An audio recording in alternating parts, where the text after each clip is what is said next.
Sir लद्दड़ जी से आज हमने उनकी पॉलिटिकल पार्टी जो उन्होंने अभी नई नई लॉन्च की है उनके बारे में और उनकी बैकग्राउंड के बारे में थोड़ा सा जानने की कोशिश कर रहे हैं लद्दड़ जी से कि देश के हालात इस तरह के क्यों हैं और उसका क्या इलाज है और उसको कैसे हम लोगों के को प्रॉब्लम्स में से निकाल लेंगे। सर लद्दड़ जी, हमारा भारत देश जिसको पूरी दुनिया में बहुत महानता मिली है, एक कॉन्टिनेंट का नाम मिला हुआ है, तो सब इंडियन सब कॉन्टिनेंट बोलते हैं, जो even it is touching Indian ocean, जो बहुत कम देशों को नसीब होता है कि जिसके नाम से ही एक पूरे का पूरा एक जो समुंदर है उसका नाम दिया गया हो।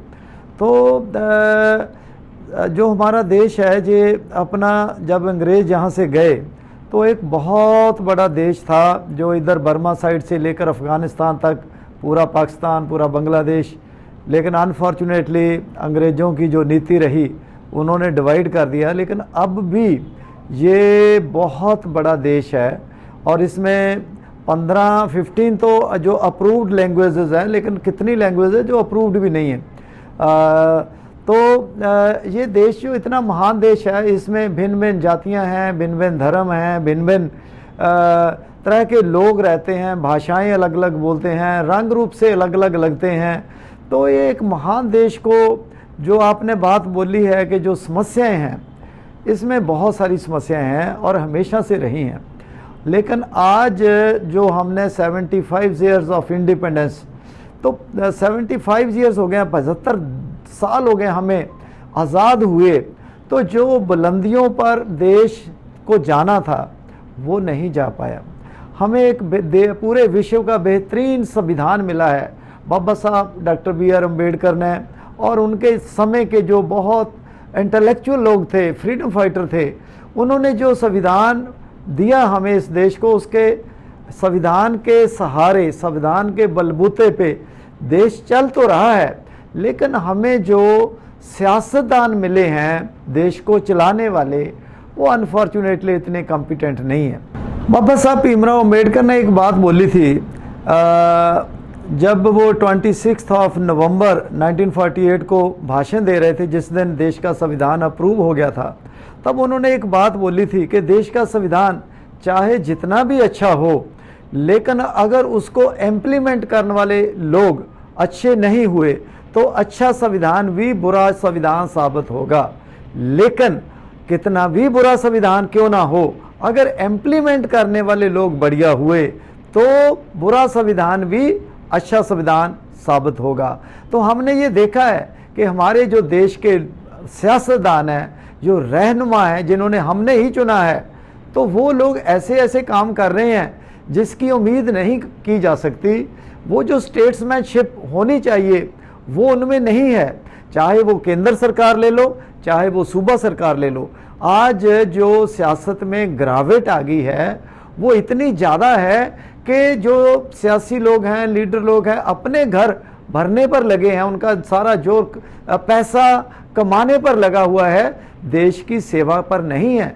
जो सियासत का असली मकसद है that is to serve the nation, वो सर्विस भूल गए हैं। वो सर्विस कर तो रहे हैं लेकिन सेल्फ सर्विस कर रहे हैं, देश की सर्विस नहीं कर रहे। इसीलिए वो हर तरह का जो इंस्टीट्यूशन 75 सालों में जो डेवलप हुआ है, अनफॉर्चुनेटली आज के समय में चाहे केंद्र ले लो चाहे स्टेट ले लो, वो इंस्टीट्यूशन तहस नहस हो रहे हैं। Army, judiciary, ED, election commission of India, states में भी ऐसा ही है और पूरे देश में भी ऐसा ही है। सो इसलिए ये जो देश के लोग हैं, जो इस महान देश के लोग हैं, इनको अब जागने का समय आ गया है, जागरूक होने का समय आ गया है कि ये जो बाबा साहब भीमराव अम्बेडकर ने एक फार्मूला दिया था, एजुकेट, एजिटेट, ऑर्गेनाइज। तो जो एजुकेशन है ये बेसिक है। आज एजुकेशन ही तबाह हो रही है, एजुकेशन ये एक अलग तरीके से इतिहास लिखा जा रहा है। आज जो सिलेबस चेंज किए जा रहे हैं, बुक्स चेंज किए जा रहे हैं, तो एनालिसिस होनी चाहिए। जो अपना हिस्ट्री है उसकी भी एनालिसिस होनी चाहिए कि क्या सही था क्या गलत है। जो टेम्परामेंट है जिस संविधान में लिखा है कि जो देश का हर नागरिक अपने आप में एक साइंटिफिक टेम्पर डेवलप करेगा, वो टेम्पर तो आज तक डेवलप नहीं हुआ। आज तक भी हमारे रक्षा मंत्री एक नींबू और मिर्ची लेके रफेल जैसे हवाई जहाज, जो लड़ाकू जहाज है, उनका आगमन करने होने पर उनका उद्घाटन करते हैं। वो एक जो हमारे पुलाड़ में सैटेलाइट जाते हैं उनको पूजा करके उड़ाया जाता है। इसरो जैसे महान साइंटिफिक जो संस्थान है उनको भी वहाँ धर्म से जोड़ा जाता है।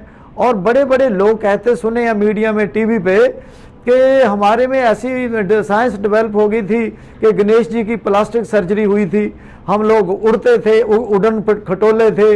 अरे भाई, आज क्या हमारे खटोले कहाँ चले गए? आज हम खटोले नहीं डेवलप कर रहे, वहाँ तब कैसे खटोले पैदा हो गए? तो जो अनसाइंटिफिक कल्चर है, जो माइथोलॉजी है, जो सदियों से चली आ रही है, इसको त्यागना होगा। ये इस अगर उसी से चिपके रहे तो देश कभी डेवलप नहीं होगा। ये सब हम बात कर रहे हैं कि बाबा साहब ने बहुत बढ़िया संविधान दिया था। आप प्रिंसिपल सेक्रेटरी रहे हैं, IAS ऑफिसर रहे हैं, डिप्टी कमिश्नर रहे हैं, तो आप लोगों ने ये उस समय ये कोशिश क्यों नहीं की? हम आज कह रहे हैं कि आज इसको टाइम आ गया कि जनता जागरूक हो। ये तो शुरू से जब देश आज़ाद हुआ था तब से ही हो जाना चाहिए था। क्या हमें नहीं चाहिए था उस समय?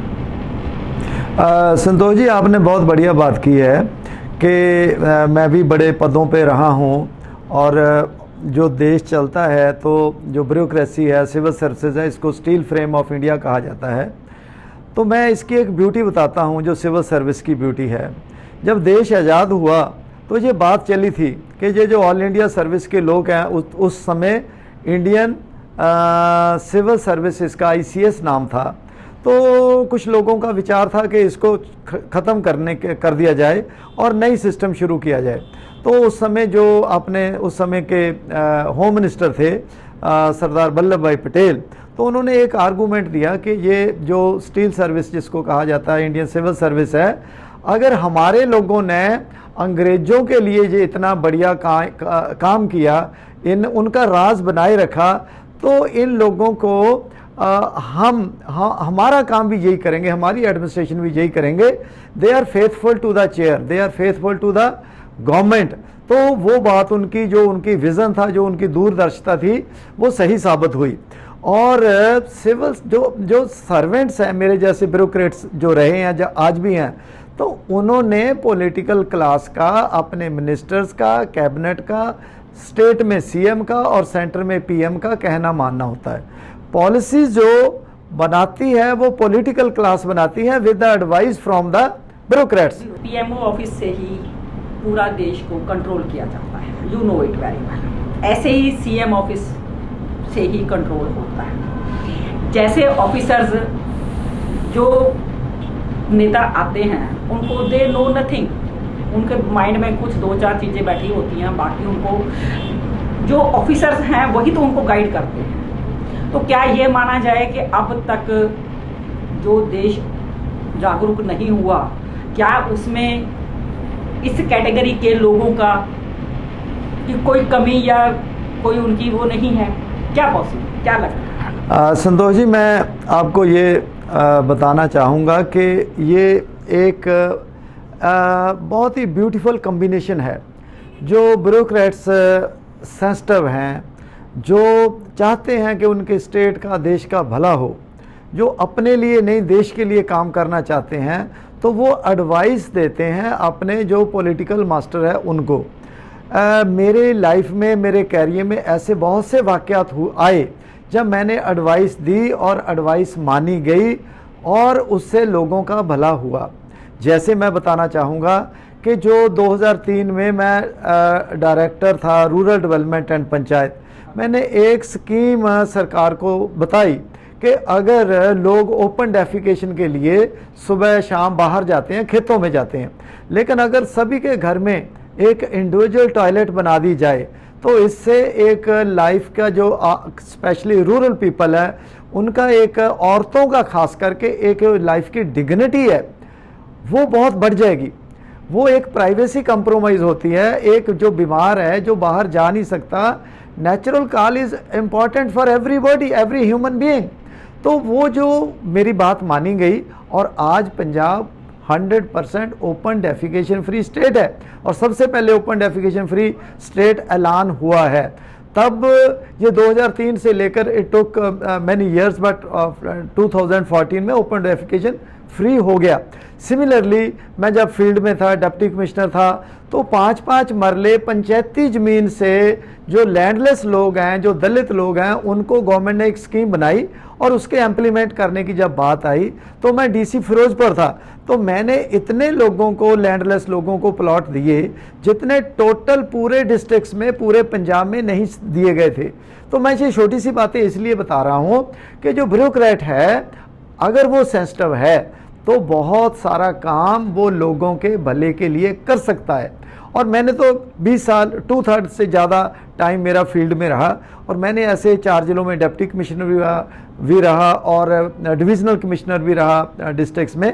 तो मैंने अपने लोगों का, जो पंजाब के लोग हैं, गरीब लोग हैं, दलित लोग हैं, उनके भले के लिए ऐसे काम बहुत किए जो सरकार का काम है करना। उनका दुख तकलीफ़ है, जहाँ उसकी शिकायतें हैं। जब मैं डीसी था, एक लड़की का रेप हो गया, कई दिन बाद वो मेरे पास आई, दलित लड़की थी, उसकी माँ आई उसके साथ, उसका पर्चा नहीं अपना, उसके जो रेपिस्ट था वो नहीं हो रहा था, FIR नहीं हो रही थी। तो मैंने उस लड़की का मेडिकल करवाया, मैंने लीगल ओपिनियन लिया, मैंने अपना उसका जो मेडिकल बोर्ड था वो बिठवाया और मैंने SSP को बुलवाया, मैंने डिस्ट्रिक्ट अटॉर्नी को बुलाया, मैंने पूरी 100% जो अपना लीगल प्रक्रिया होनी चाहिए थी वो की। और करने के बाद SC/ST एक्ट भी लगवाया, 376 जो रेप का पर्चा बनता था वो भी करवाया और जो चाइल्ड लेबर एक्ट था वो भी लगवाया। लगवाने के बाद बहुत सारा पॉलिटिकल प्रेशर भी आया, लेकिन उस रेपिस्ट को मेरी जब तक वहाँ से ट्रांसफ़र नहीं होती तब तक तो वो जेल से नहीं छूटा था। तो जो एक सेंसिटिव ब्यूरोक्रेट है वो लोगों को इंसाफ देने में बहुत बड़ी भूमिका निभा सकता है। तो निभाते भी हैं, कई ऑफिसर बहुत अच्छे हैं, बहुत सेंसिटिव है, कई काम करते हैं, लेकिन फिर भी मैं ये कहूँगा कि पॉलिटिकल क्लास की जो डायरेक्शन है, मान लो स्टेट है और वहाँ जो CM साहब है, मुख्यमंत्री हैं, जब वो डायरेक्शन देते हैं कि मेरे को ये काम चाहिए। आज मान लो कोविड का समय है, तो कोविड में जो डिप्टी कमिश्नर है उसकी बहुत बड़ी भूमिका है कि सभी लोगों की वैक्सीन सबको हो जाए, सोशल डिस्टेंस मेंटेन करे। गवर्नमेंट ने जो नॉर्म्स है सोशल डिस्टेंसिंग के या दूसरे हैं, कम गैदरिंग के हैं, वो सारे इम्प्लीमेंट करें तो बहुत सारा भला जो ब्यूरोक्रेट्स के थ्रू हो सकता है। तो इसलिए ये एक ज़बरदस्त कम्बिनेशन है, ना तो अकेला ब्यूरोक्रेट ना ही अकेला पॉलिटिशियन कोई भले का काम नहीं कर सकता, लेकिन जब दोनों अच्छे हों, मिल जाएं, तो लोगों के लिए ये वेलफेयर स्टेट है। देश आज़ाद होने के बाद हमारे ऊपर कोई बाहरला राज नहीं कर रहा, हमारे अपने लोग, हमारे चुने हुए लोग ही हमारे ऊपर राज कर रहे हैं और हमारे अपने ही ब्यूरोक्रेट्स हैं। समाज से आते हैं, सभी वर्गों से आते हैं, शेड्यूल्ड कास्ट भी हैं, बैकवर्ड क्लास भी हैं, जनरल कैटेगरी के भी हैं, इसी तरह हमारी गवर्नमेंट भी है, सभी वर्गों से वो है रिप्रेजेंटेड है। तो इसलिए जब ये हमारा समाज, पॉलिटिशियन, ब्यूरोक्रेट सारे अच्छा काम करें तो लोगों का भला निश्चित है। अगर लोग अपनी ड्यूटी ना करें, जैसे आज हो रहा है, आज ना तो सियासतदान अपनी ड्यूटी निभा रहे हैं और ना ही ब्यूरोक्रेट अपनी ड्यूटी निभा रहे हैं, तो इसलिए हमारा जो समाज है, हमारे लोग हैं, खास करके पंजाब के लोग हैं, वो तो हर तरह हाहाकार कर रहे हैं। अब लोगों को रोज़गार मिलना चाहिए, नौजवानों को रोज़गार मिलना चाहिए, लेकिन रोज़गार किसको मिल रहा है? जो मंत्री हैं, जो MLA हैं, जिनके दादा 30 साल 35 साल पहले मर चुके हैं, उनको डिपेंडेंट की नौकरी मिल रही है। तो कैसी सरकार है ये? सरकार अपनों MLA की, अपनी CM अपनी कुर्सी बचाने के लिए उनको नौकरी दे रहा है, ना कि जो बेरोजगार नौजवान है उनके लिए नौकरी ढूंढ रहा है। ये ऐसी सरकारें जब काम करेंगी तो लोग निराश और हताश होंगे। ऐसी सरकारें लोगों के चुनी हुई सरकार नहीं कही जा सकती। ये जो सरकार है एट प्रेजेंट, मैं समझता हूं ऐसी सरकारों को कुर्सी पे जमे रहने का कोई हक नहीं है। जो ऐसे हालात पैदा हो गए हैं तो सबसे बड़ी जो जिम्मेवारी है एक तो अपोजिशन की बनती है, अपोजिशन ऐसे मुद्दे उठाएं। दूसरी बहुत बड़ी जिम्मेवारी बनती है मीडिया की। जो मीडिया है इसको पता है कि वो उसको क्या करना है, क्या सच है क्या झूठ है, मीडिया सब जानता है। लेकिन जदों चोर ते कुत्ती मिल जाते हैं, चोर ते कुतिया मिल जाते हैं, चोर को चोरी करनी है और कुतिया को भौंकना है कि भाई चोर आ गया है, घर वाले सतर्क हो जाएं। और जब दोनों मिल जाते हैं तो चोर आराम से चोरी करता है, कोई किसी की परवाह नहीं करता। तो आज समय ऐसा आ गया है, पहले कभी आपने सुना था कि मीडिया का नाम गोदी मीडिया हो? ये पहली बार सुना है, इस टेन्योर में सुना है कि मीडिया को गोदी मीडिया का नाम दिया हो। ये फोर्थ पिलर है डेमोक्रेसी का। मीडिया ने एकदम गलत काम को सूंघना है और लोगों को बताना है कि ये गलत काम हो रहा है, लोग सड़कों पे आ जाएंगे। लेकिन हमारी जो इंडियन सोसाइटी है, ये लोग इतने भोले हैं, ये लोग बाहर के मुल्कों के लोग आकर मुट्ठी भर लोग, कभी पुर्तगीज आए कभी अंग्रेज आए और राज किया, ये आराम से बैठे रहे, उनका राज भी सहन करते रहे। लेकिन अब लोगों को एजुकेशन है, लोगों के पास, लोग पढ़ लिख गए हैं, मीडिया जाग गया है। इंडिया का मीडिया भी बहुत अच्छा है, सभी लोग ऐसे एक जैसे नहीं है। लेकिन मीडिया को ये बताना पड़ेगा लोगों को, आपको खूब चर्चा करनी होगी इस विषय पे कि आपको जो आदमी गलत काम करता है उससे प्रश्न पूछना होगा कि आपने कौन सी ऐसी आपकी मजबूरी है कि आपने ये काम किया है, क्यों किया है। मैं ब्यूरोक्रेट रहा हूं, मैं कंपैशनेट ग्राउंड पे लोगों को जॉब देता रहा हूं, लेकिन ऐसी नौबत कभी नहीं आई कि आदमी की मौत के 37 साल बाद उसके ग्रैंडसन को, पोतरे को, दोतरे को नौकरी दी जाए। ये तो सरासर अन्याय है। जो एक आदमी, जो एक नौजवान है, पढ़ा लिखा है, मेरे को रोने को मन कर रहा था। एक मानसा में बुढलाडा नाम की जगह है, वहाँ पे एक नौजवान पीएचडी कर रहा है और साथ में जूस बेच रहा है। वो लोगों को कब नौकरी मिलेगी? घर घर रोजगार जो था, नारा था, उसका क्या हुआ? तो इनसे निपटने के लिए क्या मतलब कुछ पॉलिटिकल पार्टी बनाने का मूड चल रहा है आपका? शायद हमने तो पॉलिटिकल पार्टी 15 जून को बना ली है। उसका नाम हमने कीर्ति किसान शेरे पंजाब पार्टी रखा है कि हम हर कीर्ति और हर किसान को, जिनको आज के दिन में इंसाफ नहीं मिल रहा, हम चाहते हैं वो शेरे पंजाब जैसा, महाराजा रंजीत जैसा बन जाए। हम चाहते हैं कि लोगों का अपना राज हो, कीर्ति लोग अपना एमएलए बने, एमपी बने, किसान लोग एमएलए बने, एमपी बने और अपनी किस्मत का खुद फैसला करें। हम पढ़े लिखे लोग, हमारे साथ बहुत सारे ब्यूरोक्रेट्स हैं, आईपीएस ऑफिसर हैं, चीफ इंजीनियर्स हैं। अभी इसी ट्यूसडे को 22 तारीख को हमारे साथ 30 के करीब लोग रिटायर्ड जो हैं उन्होंने पार्टी को ज्वाइन किया, इसलिए कि वो साथ में ये बात करना चाहते हैं जी। आप नाम तो कीर्ति किसान रखा है, लेकिन भर्ती हम ब्यूरोक्रेट्स को कर रहे हैं, ये इनका दोनों का कैसे तारतम्य बनेगा? संतोष जी, मैं आपको एक बात बताता हूँ, बड़ी सुंदर बात है कि मैं एक गांव में पैदा हुआ, मेरा पिताजी किसान थे, मैं अपना सरकारी स्कूलों में पढ़ा, कॉलेज गया, यूनिवर्सिटी गया, सर्विस की, ब्यूरोक्रेट बना। लेकिन मेरे साथ जितने भी लोग हैं ये सभी कीर्ति किसानों के ही बच्चे हैं। और हम जो कीर्ति किसान पिछले 8 महीने से जो किसान आंदोलन चल रहा है, हम उनके साथ भी जुड़े हुए हैं। हमने यहाँ पे सड़कों पे डेमोन्स्ट्रेशन किए, हमने लॉ भवन में जाकर वहाँ सेमिनार ऑर्गेनाइज किए, हमने वहाँ पंचायतें अटेंड की, वहाँ जो सिंगू बॉर्डर पे और टिकरी बॉर्डर पे, हमने लुधियाना में जाकर एक कीर्ति किसान महापंचायत करवाई। तो हम हर तरीके से मीडिया से के थ्रू, फिजिकल डेमोन्स्ट्रेशन के थ्रू, आर्टिकल्स लिखने, वो सारी बातें जो करनी चाहिए वो करते रहे हैं। हमारे में जितने भी लोग, जैसे आपने बोला ब्यूरोक्रेट्स हैं, देखो जो सरकार चलनी है ना, चलानी जिसने है, उसका पढ़े लिखे होना जरूरी है। आज अनपढ़ता का ज़माना नहीं है। आज जो ब्यूरोक्रेट्स सियासत में आ रहे हैं, वो उनके आने का एक ही कारण है कि जो ट्रेडिशनल पार्टियां हैं उनके ऊपर उनका विश्वास उठ गया है। वो नहीं महसूस कर रहे कि ये पार्टियां हमें इंसाफ देगी। तो हमने ये मजबूर होकर एक अपना कीर्ति किसान शेर पंजाब पार्टी बनाई है। हमें कोई शौक नहीं है, हमने तो अपना पूरी लाइफ, अपना पूरा कैरियर गवर्नमेंट में काम करते हुए व्यतीत किया है। हमारे साथ जो आर्मी के ऑफिसर आए हैं, कोई कैप्टन है, कोई कर्नल है, कोई दूसरा है, कोई आर्मी नेवी से है, वो सभी लोगों ने अपना अपना कैरियर अपना उसमें अपनी सर्विस में व्यतीत किया है। लेकिन अब जब पानी सिर से ऊपर निकल रहा है, जब सांस नहीं आ रही पंजाब के लोगों को, तो क्या करें? आप बताइए मेरे को, क्या सियासत करना कोई बुरी बात है ब्यूरोक्रेट्स के लिए?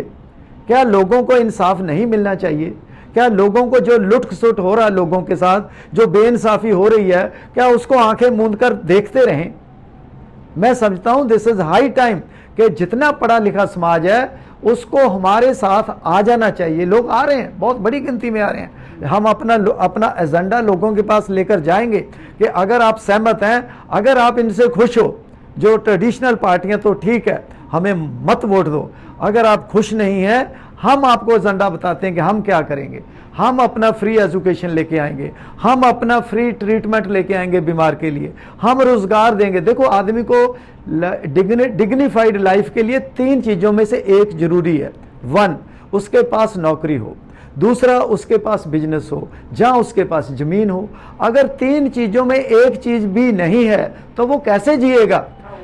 आटा दाल से, शगन स्कीम से, बुढ़ापा पेंशन से आदमी को खैरात तो दे सकते हैं, लेकिन को उसको इज्जत भरी जिंदगी नहीं दे सकते। डिग्निफाइड लाइफ के लिए उसको आत्मनिर्भर, एजुकेटेड बनाना होगा। इंग्लिश में कहते हैं कि अगर आपको किसी को भूखे को आप फिश मत दो, उसको एक कुंडी फिश पकड़ने वाली एक कुंडी दे दो, सो दैट वो अपना और अपने परिवार का लगातार पेट भरता रहे। तो वो स्टाइल हम अपना कीर्ति किसान शेर पंजाब पार्टी लेकर आना चाहती है कि हम पंजाब, जहां लोग बाहर, महाराजा रंजीत सिंह का नाम है शेर पंजाब, लोग उसके राज्य में यूरोप से आकर नौकरी करते थे, फ्रांसीसी जर्नैल ट्रेनिंग दिया करते थे उसके राज्य में। आज हमारा जो 1.5 लाख नौजवान है, हर साल पंजाबी नौजवान बाहरले मुल्कों को भाग रहा है, लेबर करने जा रहा है, कोई पढ़ने जा रहा है, कोई ज़मीन बेच रहा है, कोई कुछ कर रहा है। तो जो हालात है, पंजाब की सरकारों ने, सक्सेसिव गवर्नमेंट्स ने, इस गवर्नमेंट ने अकेला नहीं, पहले की सरकारों ने भी ऐसे हालात पैदा कर दिए। पंजाब के ऊपर 3.25 लाख करोड़ का कर्जा है। आज अगर नया एक दिन का भी जो बच्चा है ना, 1 घंटे का भी, उसके ऊपर 1 लाख रुपए का कर्जा है। ये सरकार में कौन बताएगा कि कर्जा कैसे उतरेगा? ये कैसे उतारेंगे? क्या इसके पास रोड मैप है? ये तो आपस में लड़ने में लगे हुए हैं कि कौन मुख्यमंत्री बनेगा, कौन अपना मुख्यमंत्री रहना चाहता है। हाईकमांड बुलाती है तो मुख्यमंत्री अपनी जेब, अपनी कच्छ में वो फाइलें लेके जाता दबा के देखो जी, ये एमएलए तो बहुत वो है, इन्होंने तो बहुत घपले किए हैं। अगर उन्होंने घपले किए हैं, बुरा काम किया है, तो उनके ऊपर एक्शन लेना था। उनको थोड़ा खुली छूट देनी थी कि आप रेता, बजरी, जो भी ड्रग्स, शराब, कितने लोगों की मौत हो चुकी है। 127 लोग जो मर गए थे तरनतारन और अमृतसर जिले के, जो अपना गलत जहरीली शराब से। वो शराब किसने बनाई, किसने सप्लाई की, किसकी फैक्ट्री में बनी, सब पता है सरकार को, लेकिन नो एक्शन। जब दिल करता तो पकड़ लेते हैं। तो कौन अब मैं तो हैरान हूं। जिस दिन हमने ये अभी 30 लोग हमारे साथ ज्वाइन किए, तो प्रेस क्लब जो चंडीगढ़ है, उसमें संतोष जी, वहां वो लोग प्रेस कॉन्फ्रेंस कर रहे थे हमारे जाने से पहले, जिनको हम लोग 3rd जेंडर बोलते हैं, किन्नर। वो लोग, उनका लाखों का सोना गहना, जो वो लोग खुशी में आते हैं, नाचते हैं, गाते हैं, वो लूट लिया। और जो अपना पटियाला शहर से आए थे, पटियाला शहर में एसएचओ ने वो पकड़ भी लिया, किसने है उसका पकड़ा, तो वो अपना अगर करोड़ का ज्वेलरी थी तो उसका लाख रुपए की ज्वेलरी दे रहे थे कि ये ले जाओ, बिना लिखा पढ़ी, ठीक है। और वो आके जहां प्रेस कॉन्फ्रेंस कर रहे हैं चंडीगढ़ में, कोई सुनता ही नहीं है। अगर लॉ एंड ऑर्डर ऐसा है तो भगवान बचाए कि गवर्नेंस क्या होती है, क्या होती है गवर्नेंस। अगर किन्नर तक की लूट खसूट हो रही है, उनके घरों में, जिनको हम खुशी में देते हैं 500 रुपया, 1000 रुपया, 10,000 रुपया, जो भी देता है, उनका वो नाचते हैं, दुआएं देते हैं, तो वो अपना लेके जाते हैं पैसा। चाहे कोई गहना देता है, कुछ भी देता है, तो उनको लूट लिया, मिल भी गया, फिर भी वो आदमी पटियाला शहर के अंदर नौकरी कर रहे हैं। तो पटियाला शहर जो हमारे मानजोग मुख्यमंत्री का शहर है, वहाँ अगर ऐसा राज है तो बाकी स्टेट का क्या हाल होगा, यू कैन वेल इमेजिन। ऐसा सदर जी ने बड़े अच्छी तरह से अपने सारे पॉइंट ऑफ व्यू को रखा।